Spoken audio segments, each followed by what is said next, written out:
Everyone, welcome to my YouTube channel. हमने last video में DNA के स्ट्रक्चर को डिस्कस किया था और देखा कि जो डीएनए होता है वो किस तरह से न्यूक्लियस में पैकेजिंग करके वहाँ पे प्रेजेंट होता है, क्योंकि न्यूक्लियस जो होता है उसका रेडियस तो बहुत ही कम होता है। डीएनए के साइज के अकॉर्डिंग जो डीएनए का मॉलिक्यूल है वो लगभग 2.2 मीटर का होता है। तो किस तरह से उसमें पैकेजिंग होती है उसकी।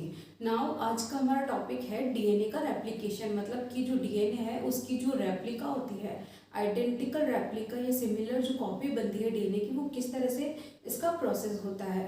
तो जो ये डीएनए का रेप्लिकेशन होता है वो जब सेल डिवीजन हो रहा होता है तो सेल डिवीजन के टाइम पे ही इसका रेप्लिकेशन होता है या फिर इसकी सिमिलर कॉपी बनती है। तो जब भी सेल डिवीजन होता है तो सेल डिवीजन की जो इंटरफेस होती है, इंटरफेस के भी जो सिंथेटिक फेस होता है उसके अंदर ये प्रोसेस होता है। तो हम सेल डिवीजन को बाद में अलग से पढ़ेंगे, ये अलग टॉपिक है। लेकिन आज हम देखते हैं कि डीएनए का रेप्लिकेशन कैसे होता है, डीएनए की जो सिमिलर कॉपी होती है वो कैसे बनती है। तो देखते हैं क्या है डीएनए रेप्लिकेशन। तो डीएनए रेप्लिकेशन या डीएनए डुप्लीकेशन या डीएनए पॉलीमराइजेशन भी इसे कहते हैं। Now DNA replication is the biological process of producing two identical replicas of DNA from one original DNA molecule. तो ये क्या है डीएनए रेप्लिकेशन? एक बायोलॉजिकल प्रोसेस होती है जिसमें क्या होता है कि टू आइडेंटिकल रेप्लिका, मतलब कि एकदम सिमिलर जो होती है कॉपीज डीएनए की, वो प्रोड्यूस करती है। कहाँ से करती है ये? ओरिजिनल डीएनए मॉलिक्यूल, जो एक ओरिजिनल डीएनए मॉलिक्यूल है उसी से ही ये दो आइडेंटिकल कॉपी डीएनए की प्रोड्यूस करती है। Now DNA replication is the semi conservative synthesis of method. तो ये सेमी कंजर्वेटिव मेथड होता है। कैसे होता है? Of the cellular double stranded DNA. किसका होता है ये? जो एक डबल स्ट्रैंडेड डीएनए है उस मॉलिक्यूल का। तो उस मॉलिक्यूल से ही नई आगे रेप्लिकास बनेगी। इसलिए जो एक मॉलिक्यूल है डीएनए मॉलिक्यूल, उसको पेरेंटल मॉलिक्यूल कहेंगे, क्योंकि इसी से ही दो नए मॉलिक्यूल्स बनेंगे डीएनए के to produce two double stranded daughter molecules, क्योंकि इसी से ही एक डबल स्ट्रैंड डीएनए से ही आगे टू डॉटर मॉलिक्यूल्स डीएनए के बनेंगे। तो now each one of the daughter molecules, जो भी नई अभी डीएनए से डॉटर मॉलिक्यूल्स जो बनी है, तो वो क्या करती है? तो एक बार देखते हैं यहाँ पे कि ये डीएनए का मॉलिक्यूल है। तो डीएनए के मॉलिक्यूल में हमने देखा कि पूरा one double stranded DNA molecule है, और डबल स्ट्रैंडेड मॉलिक्यूल क्या होता है, अब आगे यहाँ पे इसी से ही नई मॉलिक्यूल बन रहे हैं डीएनए के यहाँ पे। तो जो ये अलग से बन रही है तो इसको बोलते हैं डॉटर मॉलिक्यूल्स, और ये है पेरेंटल मॉलिक्यूल। तो अब इसी से ही आगे नई दो डीएनए मॉलिक्यूल बनी है। Now each one of the daughter molecules contains one parental strand and one new synthesized strand.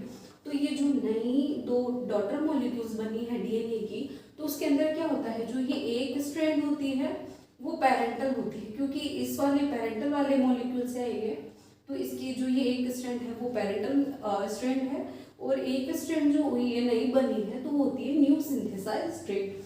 इसलिए इस मेथड को बोलते हैं सेमी कंजर्वेटिव सिंथेसिस या सेमी कंजर्वेटिव मेथड। तो कैसे है ये? मान लो ये एक डबल स्ट्रैंडेड डीएनए मॉलिक्यूल है। अब क्या होता है, जब ये डबल स्ट्रैंडेड मॉलिक्यूल यहाँ पे अलग होगा, इसकी जो दोनों स्ट्रैंड है वो जब अलग होगी टूट के, तब क्या होता है, न्यू सिंथेसिस होगी एक यहाँ पे आगे एक और स्ट्रैंड की। तो ये वाला पेरेंटल हो गया, पेरेंटल से जब वो अलग हुई स्ट्रैंड यहाँ पे न्यू सिंथेसाइज हो गया। तो ये सेमी कंजर्वेटिव मेथड होता है। तो एक में ये देखते हैं पेरेंटल वाला स्ट्रैंड है दोनों में, और ये new synthesized strand. Now DNA replication is catalyzed by a set of enzymes. जो ये प्रोसेस होता है डीएनए रेप्लिकेशन का, वो बहुत सारे एंजाइम्स उसमें हेल्प करते हैं, बहुत सारे एंजाइम की हेल्प से ही ये पूरा प्रोसेस होता है। तो इसको आगे हम अभी डिटेल में समझते हैं। और जो ये मॉडल है सेमी कंजर्वेटिव डीएनए रेप्लिकेशन का, वो जो था साइंटिस्ट वाटसन और क्रिक ने दिया, तो इसलिए इसे वाटसन क्रिक मॉडल कहते हैं। उन्होंने इस सेमी कंजर्व मेथड जो है डीएनए रेप्लिकेशन का उसको समझाया था। Now tools of DNA replication. तो देखते हैं क्या क्या होते हैं ये। लेकिन जितने भी प्रोटीन और एंजाइम्स जो भी पार्ट लेते हैं पूरे प्रोसेस में डीएनए रेप्लिकेशन के, उसको कलेक्टिवली क्या बोलते हैं? रेप्लिजोम्स। तो देखते हैं कौन कौन से रेप्लिसोम्स हैं या एंजाइम्स या प्रोटीन है। तो सबसे पहला है टोपोआइसोमरेज। टोपोआइसोमरेज क्या है? Topoisomerase are enzymes that relax the supercoiling in DNA strands. तो हम जानते हैं डीएनए जो होता है वो न्यूक्लियस में प्रेजेंट होता है। तो जब हमने न्यूक्लियस की अंदर डीएनए पैकेजिंग देखी थी तो देखा कि जो डीएनए होता है वो इस तरह से हाईली बॉन्ड स्ट्रक्चर में प्रेजेंट होता है, मतलब कि जो क्रोमेटिन धागे होते हैं उस तरह से बना के प्रेजेंट होता है न्यूक्लियस के अंदर। लेकिन क्या होता है, ये हाईली बॉन्ड स्ट्रक्चर है, लेकिन टोपोआइसोमरेज क्या करता है, इस कॉइल्ड को कम करता है, खत्म करता है। तो इस तरह से ये जो डीएनए का मॉलिक्यूल है वो रिलैक्स हो जाता है। तो इसके जो हाईली कॉइल्ड है उसकी कॉइल्ड को ये खत्म कर देता है और सिंपल बनाता है और रिलैक्स कर देता है ना। जो दूसरा एंजाइम है वो है डीएनए हेलिकेज। क्या होता है ये? It untwists the double helix and separates the two DNA strands by breaking its hydrogen bonds। तो हम जानते हैं डीएनए का जो मॉलिक्यूल होता है वो राइट हैंडेड ट्विस्ट होता है। इस तरह से ट्विस्ट होता है कि इस तरह से ये जो ट्विस्ट है उसको ये डीएनए हेलिकेज खत्म कर देता है। खत्म करने के बाद क्या करता है, ये इस तरह से यहाँ पे बना देता है कि ये एक दूसरे के पैरेलल आ जाते हैं दोनों स्ट्रैंड। तो ये दोनों स्ट्रैंड पैरेलल आने के बाद क्या होता है, ये दोनों स्ट्रैंड्स को जो है वो सेपरेट करता है। कैसे सेपरेट करता है? By breaking its hydrogen bonds. तो हम जानते हैं डीएनए का जो स्ट्रैंड है ये दोनों वो एक पॉलीन्यूक्लियोटाइड चेन होती है, लंबी न्यूक्लियोटाइड जो होते हैं उनकी बनी होती है। तो न्यूक्लियोटाइड के अंदर जो नाइट्रोजनस बेस होता है, उस जो नाइट्रोजनस बेस दोनों स्ट्रैंड के मध्य जो जुड़े होते हैं तो वो हाइड्रोजन बॉन्ड बना के जुड़े होते हैं। मतलब कि जो एडेनिन होता है वो हाइड्रोजन डबल हाइड्रोजन बना के थाइमिन के साथ जुड़ता है। ग्वानिन जो होता है ट्रिपल बॉन्ड जो हाइड्रोजन होता है वो साइटोसिन के साथ मिलके बना के यहाँ पे एक दूसरे से जुड़े होते हैं। तो इस तरह से इनका जो होता है स्ट्रक्चर होता है। पर क्या होता है, जो डीएनए हेलिकेज है वो पहले इसको अनट्विस्ट करता है, दोनों को एक पैरेलल आता है और इनके बीच का जो हाइड्रोजन बॉन्ड है इस तरह से इसको तोड़ देता है। अब तोड़ने के बाद क्या हुआ, हाइड्रोजन बॉन्ड यहाँ से हट गए और ये जो दोनों स्ट्रैंड है वो अलग हो गए, सेपरेट हो गए। अब लेकिन क्या होता है, डीएनए हेलिकेज जो होता है जब हाइड्रोजन बॉन्ड को तोड़ता है तो पूरी तरह से बॉन्ड को नहीं तोड़ पाता है। कुछ हिस्से में मतलब कि टुकड़ों में तोड़ता है, कुछ कुछ पार्ट पे तोड़ पाता है, कुछ पे नहीं तोड़ पाता है। क्यों? क्योंकि यहाँ पे इस हाइड्रोजन बॉन्ड को तोड़ने के लिए बहुत ही ज़्यादा अमाउंट में एनर्जी लगती है, तो एनर्जी की बहुत ज़्यादा ज़रूरत होती है। तो जब ये बॉन्ड को नहीं तोड़ पाता है अच्छे से पूरी तरह से, तब ये इस तरह से स्ट्रक्चर बनाता है कि ये जो ऊपर है वो डीएनए मॉलिक्यूल है और जब ये टूटता है तो इस तरह से ये स्ट्रक्चर बनाता है कि ये रेप्लिकेशन फॉर्क की तरह, कि यहाँ पे बॉन्ड अभी नहीं टूट पाया तो इस तरह से ये स्ट्रक्चर बनाता है रेप्लिकेशन फॉर्क की तरह। नाउ तीसरा जो एंजाइम है वो है सिंगल स्ट्रैंडेड बाइंडिंग प्रोटीन। इसे एसएसबी से भी डिनोट करते हैं। क्या काम होता है इसका? Which remain DNA in single stranded position. तो ये जो डीएनए का मॉलिक्यूल है उसको सिंगल स्ट्रैंड रहने में ही, पोजीशन रहने में ही यहाँ पे हेल्प करता है। कैसे? ये यहाँ पे अटैच होता है तो ये चाहता है कि ये मतलब ये क्या करता है कि ये वापस जो डीएनए का जो मॉलिक्यूल है वो वापस से कॉइल्ड ना हो, एक दूसरे से अटैच ना हो, तो ये इसको स्ट्रैंड को सिंगल रखने का काम करता है, सिंगल स्ट्रैंड रखने का। नाउ जो सबसे चौथा और जो सबसे मोस्ट इम्पोर्टेंट जो एंजाइम है वो है डीएनए पॉलीमरेज। तो डीएनए पॉलीमरेज क्या होता है? DNA polymerases are enzymes that create DNA molecules by assembling nucleotides. तो हम जानते हैं डीएनए पॉलीमरेज जो होता है वो क्या करता है, डीएनए मॉलिक्यूल को बनाता है। कैसे बनाता है? तो न्यूक्लियस के अंदर जो फ्लूइड होता है न्यूक्लियोप्लाज्म, वहाँ पे बहुत सारे न्यूक्लियोटाइड, फ्री न्यूक्लियोटाइड जो होते हैं वो प्रेजेंट होते हैं। तो उन न्यूक्लियोटाइड्स को क्या करता है, ये असेंबल करता है, लेके आता है ये और उनको जोड़ता है। तो जोड़ के क्या करेगा, ये डीएनए का मॉलिक्यूल बनाने में हेल्प करता है, क्रिएट करता है डीएनए मॉलिक्यूल को। इसलिए डीएनए पॉलीमरेज को क्या बोलते हैं? The building blocks of DNA. इसे बिल्डिंग ब्लॉक्स भी कहते हैं डीएनए का। नाउ ये जो होता है डीएनए पॉलीमरेज वो 3 टाइप्स के होते हैं, DNA polymerase first, DNA polymerase second and DNA polymerase third. तो जो तीनों टाइप के प्रोटीन है उसमें से सबसे ज़्यादा एक्टिव या जो सबसे ज़्यादा काम में आने वाला जो एंजाइम है वो है डीएनए पॉलीमरेज थर्ड। लेकिन जो ऊपर के जो दो एंजाइम है डीएनए पॉलीमरेज फर्स्ट और सेकंड, उसको बोलते हैं रिपेयरिंग एंजाइम्स। तो रिपेयर कैसे करता है उसको आगे हम डिटेल में पढ़ेंगे। तो ऊपर वाले दो हैं रिपेयरिंग एंजाइम, और जो सबसे ज़्यादा काम में आता है वो है मोर एक्टिव जो है डीएनए पॉलीमरेज थर्ड होता है। Now fifth enzyme is RNA primer. RNA primer क्या होता है? RNA primer acts as a starting point for replication. तो अब इस प्रोसेस को स्टार्ट करने के लिए क्या चाहिए कि स्टार्टिंग पॉइंट चाहिए, किस पॉइंट से स्टार्ट किया जाए। तो आरएनए प्राइमर वहाँ पे जाके अटैच हो जाता है। अटैच होने के बाद ये प्रोसेस चालू होती है, इसलिए आरएनए प्राइमर इम्पॉर्टेंट होता है। और ये क्या होता है? It is the short segment of RNA complementary to the original strand of DNA. मतलब कि जो ये डीएनए का जो ओरिजिनल स्ट्रैंड है उसका ये कॉम्प्लीमेंट्री होता है। जैसे कि एक स्टार्टिंग पॉइंट पे ये आके अटैच हो गया आरएनए प्राइमर, माना कि ये यहाँ पे आके अटैच हो गया आरएनए प्राइमर। तो आरएनए प्राइमर अटैच होने के बाद क्या होता है कि हमेशा जो डीएनए का जो ये रेप्लिकेशन होगा वो हमेशा 5 एंड से 3 एंड की तरफ ही होगा। तो जो आरएनए प्राइमर है 5 एंड होगा यहाँ पे, और इसका 3 एंड होगा। तो हमेशा 5 एंड से 3 एंड की तरफ ही होगा।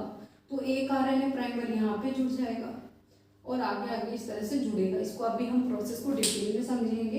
एक बार इसको इसका ओवरव्यू देख लेते हैं यहाँ पे। तो जब ये आरएनए प्राइमर यहाँ पे जुड़ता जाएगा इधर और इधर, तब क्या होगा, ये डीएनए के जो स्ट्रैंड है उसका ये कॉम्प्लीमेंट्री होगा। मतलब कि ए हमेशा टी के साथ जुड़ता है, जी हमेशा सी के साथ जुड़ता है, हम जैसे जानते हैं। तो इस तरह से ये जुड़ेगा, क्योंकि जो आरएनए प्राइमर होता है वो क्या होता है, एक 50 से लेके 100 न्यूक्लियोटाइड की एक छोटी पॉलीन्यूक्लियोटाइड चेन होती है। इसके अंदर 50 से लेके 100 न्यूक्लियोटाइड्स होते हैं। तो एक छोटी पॉलीन्यूक्लियोटाइड चेन है जो कि आके यहाँ पे अटैच हो जाती है।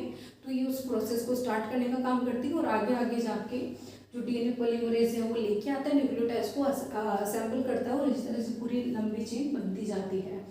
Now sixth is RNA polymerase. तो आरएनए पॉलीमरेज क्या होता है?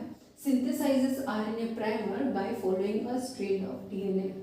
तो आरएनए प्राइमर क्या करता है, आरएनए पॉलीमरेज क्या करता है? आरएनए प्राइमर को सिंथेसाइज करता है, इसको ये सिंथेसाइज करने का काम करता है। Now seventh is DNA ligase. DNA ligase क्या होता है? DNA ligase is used to join the 2 fragments of DNA to seal the gap between them. Thus they are known as molecular glues।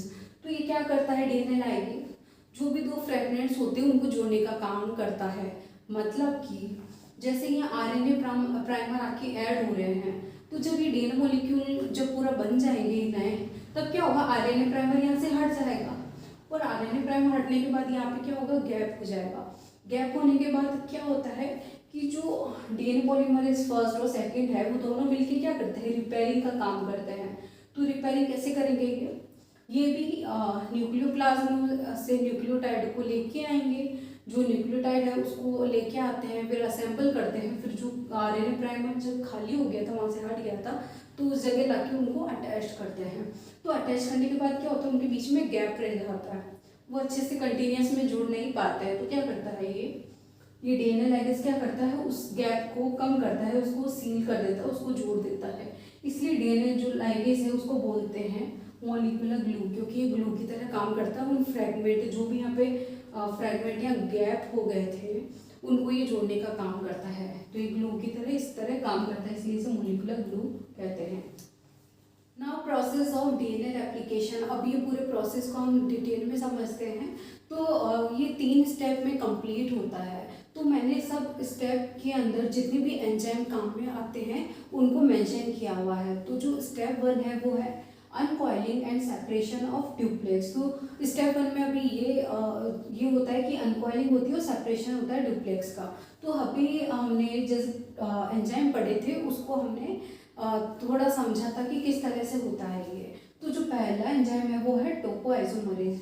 तो topoisomerase में हमने देखा कि किस तरह से जो सुपर कॉइल डीएनए होता है उसको ये सिंपल बनाता है, उसको ये रिलैक्स करता है। तो इस तरह से टोपोआइसोमरेज यहाँ पे अटैच होता है और ये क्या करता है, जो कॉइलिंग होती है उसको ये ख़त्म करता है।